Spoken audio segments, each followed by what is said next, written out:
Sophie loved antiques. She spent her weekends browsing through thrift shops, looking for treasures hidden in plain sight. One day she came across an old ornate mirror in a dusty corner of a small shop. It was beautiful, silver-framed, with intricate designs around the edges.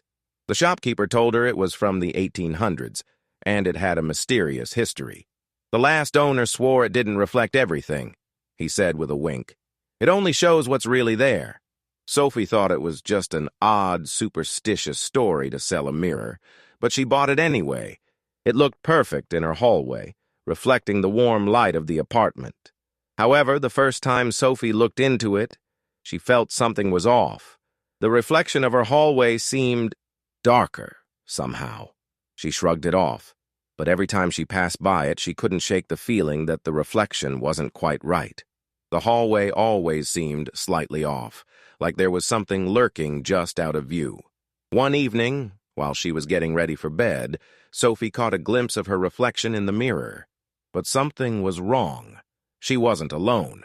A figure stood behind her, faint at first, then clearer as the seconds passed.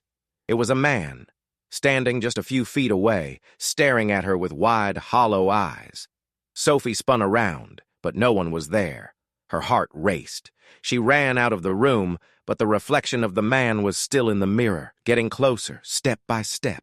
Terrified, Sophie grabbed her phone and tried to take a picture of the mirror.